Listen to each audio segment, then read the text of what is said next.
They said my grandfather had no signs of illness before he passed. He was 75. Strong, clear-headed, still walking every morning like clockwork. No cough, no pain, no warning signs. Just a strange conversation, a week before everything changed. It was a Saturday. Grandpa called his children, my mom and her siblings, together. He looked calm, maybe too calm. Buy rice, he said. Buy a lot. Store it. Next Wednesday, the entire family will be coming over. We'll need to cook for everyone. They blinked, looked at each other. Next Wednesday? Is it a holiday? A death anniversary? But no one could recall anything important on that day. When they asked him again, he grew stern. I said what I said. Just get the rice. He was never the type to raise his voice. So they did as told. Bought the rice, stocked the shelves, and moved on. Tuesday passed like any other day. Then came Wednesday morning. It was strange. Grandpa hadn't woken up early like he usually did. Normally, he would be up at 4 or 5 a.m., walking the neighborhood, humming old tunes. But by 8 a.m., the house was quiet. Too quiet. Someone went to check on him and found his body, cold, still, mouth slightly parted, as if he had just whispered his last words to the void. The rice, the gathering, he knew. He knew exactly when he would die. By noon, relatives arrived in droves, just like he predicted. Neighbors, family, distant cousins, all came to mourn. The rice was cooked, just like he asked. And that evening, while the house was still full of incense and weeping, little Tan went missing. Tan was only 7. My cousin, Aunt Ba's youngest son. They'd last seen him at the cemetery that morning during Grandpa's burial. He was playing near the mango trees behind the tombs, like he always did. When the funeral ended, everyone thought he followed someone back home, but no one had seen him since. His name echoed through the house, the yard, the alley. Tan, where are you? No answer. They searched everywhere. The streets, the market, nearby houses. Nothing. Not a sign. Not a shoe. Not even a clue. Panic rose. Aunt Ba was inconsolable.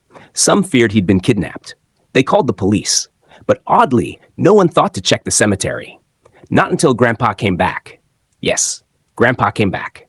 That night marked the second since Grandpa passed away. No one in the house could sleep. Grief hung heavy in the air, thick as incense smoke. Aunt Ba, Tan's mother, sat alone just outside the door. Her eyes were sunken from 2 sleepless nights. Her son was still missing. The wind whispered through the yard. She sat in silence, clutching the edge of her funeral headscarf, tears sliding down without a sound. Then, at exactly 3 a.m., she saw something move in the yard. Not a walk, a glide. She blinked. A figure? Slowly approaching from the gate. The silhouette was familiar. Very familiar. When the moonlight hit his face, her breath caught in her throat. It was Grandpa. Yes, the very man they had buried just days ago. His face was pale, expression solemn. He wore the exact ceremonial clothes they had dressed him in for the burial. But one thing was wrong. His feet weren't touching the ground. Aunt Ba stood frozen, too stunned to scream. He glided closer and finally spoke, voice strained with urgency. You forgot him. You left Tan in the graveyard. Alone. He looked heartbroken. He cried all night. I stayed with him, fed him, held him. But I'm weak. I just died. I can't hold on much longer. His voice trembled.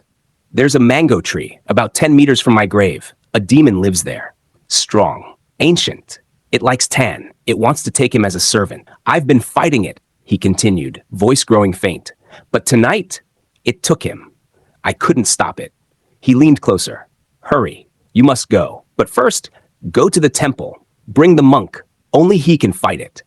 You were planning to perform the grave opening act ceremony tomorrow anyway, right? Bring the offerings. Do it now, before it's too late. Aunt Ba barely had time to speak before he turned and vanished. A blood-curdling scream tore through the house. Everyone woke at once. When she told them what had happened, no one dared to doubt her.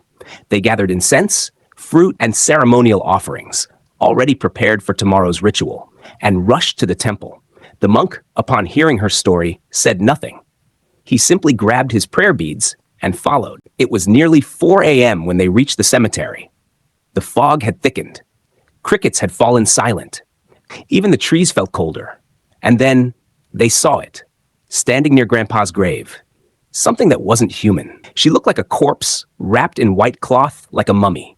Long black hair hung to her waist. Her eyes were pitch black holes. And in her arms, she held Tan. Two of the women screamed and fainted on the spot. The rest couldn't move. The demon turned and smiled. That grin, it was dry, cracked, and evil. "I live here," she hissed. "This boy, he's mine. He'll serve me." The monk stepped forward, calm as stone. Palms together, he bowed slightly and whispered, "Namo Amitabha Buddha?" "Let the child go. He doesn't belong to you." The demon snarled. "I died 70 years ago. This is my home. He stays." Then, without warning, she hurled Tan to the ground and launched herself at the monk, claws extended, shrieking. The demon lunged forward, shrieking. Her pale hands gripped the monk's neck like iron clamps. But he didn't flinch. He simply stood there, palms together, eyes closed, whispering a mantra, calm, steady. At first, nothing happened, but then the air shifted. The demon's face twisted in pain. She staggered back, shrieking louder now, like something inside her was tearing apart. And in a flash, she vanished, straight into the mango tree. Everyone stared in shock.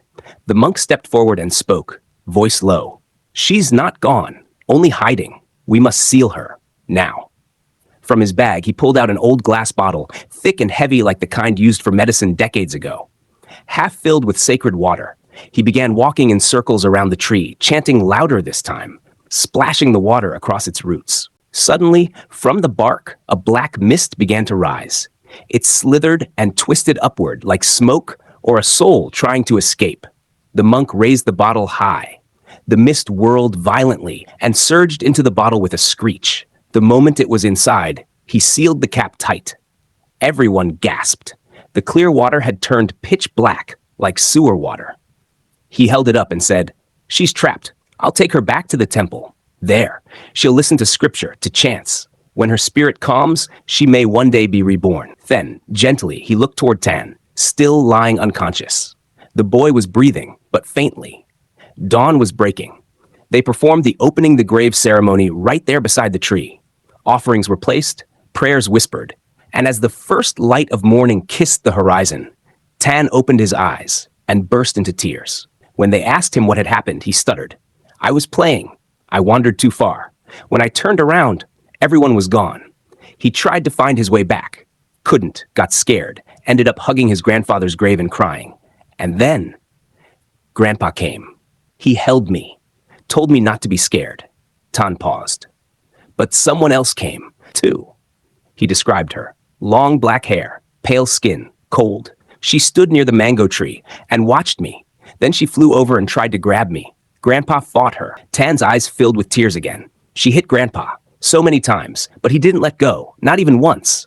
He held me, even when she clawed at him, even when she tried to rip me away.